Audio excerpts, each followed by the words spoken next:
దాటాయి. ఆరోగ్యశ్రీ బిల్లులు ఇవ్వడంలా, ఆరోగ్య ఆసరా గురించి పట్టించుకునే పరిస్థితి లేదు. ఆరోగ్యశ్రీ బిల్లులు ఇవ్వక, ఆరోగ్య ఆసరా గురించి పట్టించుకోక, ఈరోజు ఏ పేదవాడైనా కూడా వైద్యం కోసం ఏదైనా హాస్పిటల్కి పోతే ఆ హాస్పిటల్లో ఈరోజు డాక్టర్లు పేదవాడికి వైద్యం అందించే పరిస్థితిలో లేరు. డబ్బులు కడితేనే వైద్యం అందిస్తాము అని చెప్పి ఈరోజు పేదవాడిని డబ్బులు కడితే తప్ప వైద్యం అందని పరిస్థితిలోకి అప్పుల పాలు చేస్తూ ఉన్న పరిస్థితి ఈరోజు రాష్ట్రంలో. ఏ రైతుకు కూడా ఈరోజు గిట్టుబాటు ధర రావడంలా, ఏ పంటకు ఈరోజు గిట్టుబాటు ధర రావడంలా. మళ్ళీ దళారీల వ్యవస్థ వచ్చేసింది. ఆర్బీకే వ్యవస్థ కుప్పకూలిపోయింది. ఈ క్రాపింగ్ గాలికి ఎగిరిపోయింది. ఉచిత పంటల బీమా కంటికి కనపడకుండా తెరమరుగైపోయింది. పంటలు ఏదైనా వరదలు వచ్చినా, నష్టం వచ్చినా వెంటనే సీజన్ ముగిసేలోగానే ఆదుకునే ఇన్పుట్ సబ్సిడీ కార్యక్రమం సీజన్లు ముగుస్తూ ఉన్నా కూడా పట్టించుకోలేని పరిస్థితి. రైతు పరిస్థితి ఈరోజు అగమ్య గోచరంగా కనిపిస్తూ ఉంది. మరోవైపున మనం కట్టిన 17 కొత్త మెడికల్ కాలేజీలు, అందులో 5 మెడికల్ కాలేజీలు మనం ఉండగానే కమిషన్ కూడా చేసాం. కాలేజీలు మొదలయ్యాయి 5 కాలేజీలు. మిగిలిన కాలేజీలు వార్ ఫుటింగ్ బేసిస్ మీద పనులు జరుగుతూ ఉన్నాయి. ఈ పెద్ద మనిషి ముఖ్యమంత్రి అయ్యాడు. కాలేజీలు కట్టాల్సింది పోయి అమ్ముతానని చెప్పి ఈ మనిషి తయారయ్యాడు. పేదవాడికి మెడికల్ కాలేజీలు అందుబాటులో లేకపోతే ఆ డిస్ట్రిక్ట్ హెడ్ క్వార్టర్స్లో ఎప్పుడైనా ఒక మెడికల్ కాలేజ్ అందుబాటులో ఉంటే దాని అర్థం ఒక మల్టీ స్పెషాలిటీ హాస్పిటల్ అందుబాటులో ఉంది అని నిదర్శనం. ఆ హాస్పిటల్స్లో ఆ కాలేజీలు అక్కడ ఉంటే అసిస్టెంట్ ప్రొఫెసర్లు అందుబాటులో ఉంటారు. ఆ కాలేజీలో పనిచేసే స్టాఫ్, పోస్ట్ గ్రాడ్యుయేట్ స్టూడెంట్స్ వీళ్ళంతా కూడా అందుబాటులో ఉండి ఒక మల్టీ స్పెషాలిటీ హాస్పిటల్ ఆ డిస్ట్రిక్ట్లో పేదలకు అందుబాటులో ఉంటుంది.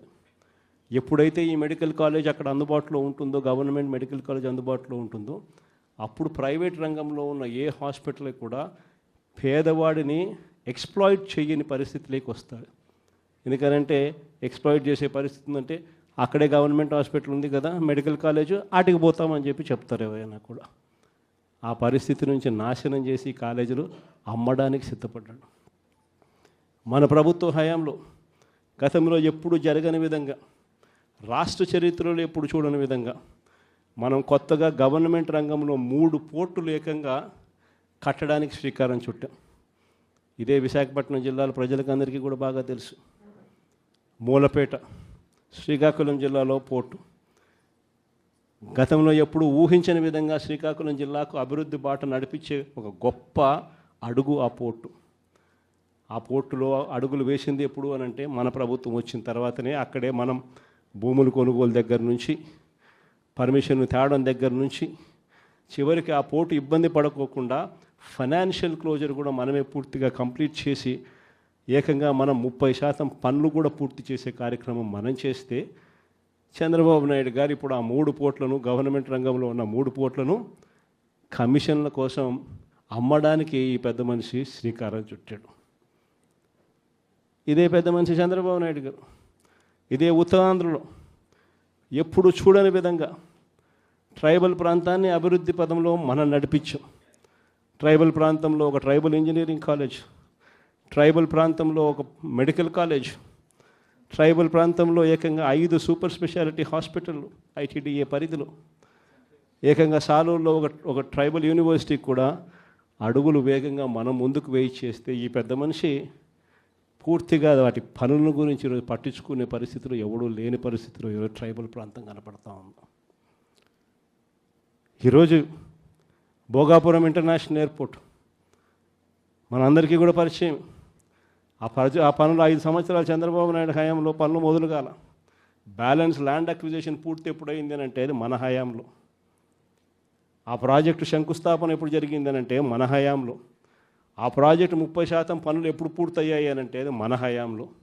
ఏదైనా కూడా విశాఖపట్నం కానీ, ఉత్తరాంధ్రకు కానీ, రాష్ట్రంలో మరొక చోట కానీ, ఇంకొక చోట కానీ ఎక్కడైనా అభివృద్ధి పథంలో పనులు ఏదైనా జరిగాయి అని అంటే, చివరికి నాడు నేడుతో స్కూళ్ళు సైతం అభివృద్ధి ఎప్పుడు చెందాయి అని అంటే అది ఒక్క వైఎస్ఆర్సీపీ ప్రభుత్వ హయాంలోనే.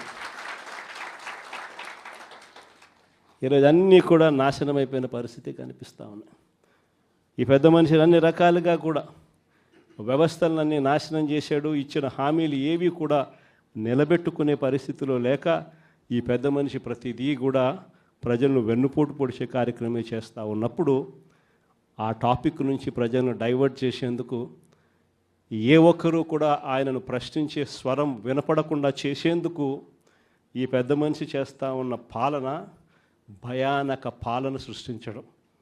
ఆ భయానక పాలన సృష్టించడంలో భాగంగా ఈరోజు రెడ్ బుక్ రాజ్యాంగం నడుస్తూ ఉంది.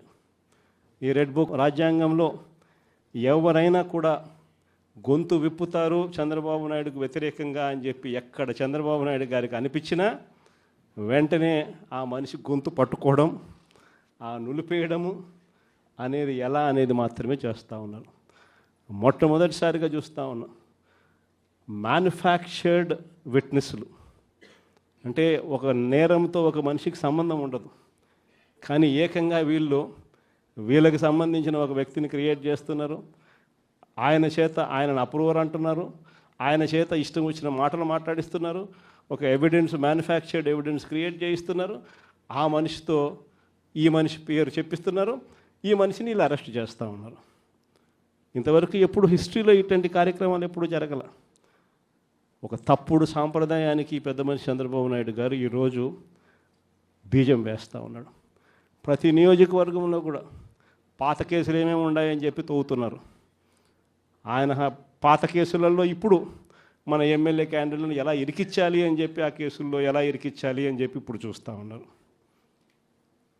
ఏ తప్పు జరగకపోయినా కూడా యాక్టివ్గా ఎవడైనా కార్పొరేటర్ ఉన్నా, ఎవడైనా ఎంపీటీసీ ఉన్నా, ఎవడైనా జెడ్పీటీసీ ఉన్నా, లేకపోతే ఎవరైనా లీడర్ ఉన్నా సరే విజిలెన్స్లో ఎలా ఇరికించాలా, తప్పుడు కేసు ఎలా పెట్టించాలా అనే సంస్కృతితోనే ఈరోజు పాలన సాగుతూ ఉంది. నేను ఒకటి చెప్తా ఉన్నా, ఈరోజు కష్టంలో ఉన్న వైఎస్ఆర్సీపీ అన్నదమ్ములను నేను ఈరోజు చూస్తూ ఉన్నా. నేను మీ అందరికీ ఒకటే చెప్తా ఉన్నా, మీ అన్నగా, మీ తమ్ముడిగా, మీ బిడ్డగా ఒకటి చెప్తా ఉన్నా. నెక్స్ట్ వచ్చే జగన్ 2.0లో పరిస్థితి ఈ మాదిరిగా ఉండదు. ఈరోజు ప్రతి కార్యకర్త కష్టాన్ని చూస్తూ ఉన్నా కాబట్టి చెప్తా ఉన్నా. ఇంతకుముందు మన హయాంలో మనం వచ్చే టయానికే కోవిడ్ మహమ్మారి మధ్యలో 2019 జూన్లో మనం ప్రమాణ స్వీకారం చేశాం. ఆ తర్వాత ఆ మార్చిలోనే ముగియక మునిపే, ఒక సంవత్సరం కూడా సరిగ్గా ముగియక మునిపే 2020 మార్చి వచ్చేసరికి వెంటనే కోవిడ్ వచ్చింది. ఆ తర్వాత 2 సంవత్సరాలు కోవిడ్తో మనం యుద్ధం చేయాల్సిన పరిస్థితుల మధ్య మన పాలన సాగింది. బహుశా కార్యకర్తలకు అనుకున్న మేరకు బహుశా నేను చేయలేకపోయి ఉండొచ్చు, కానీ ఇవాళ ఒకటే చెప్తా ఉన్నా.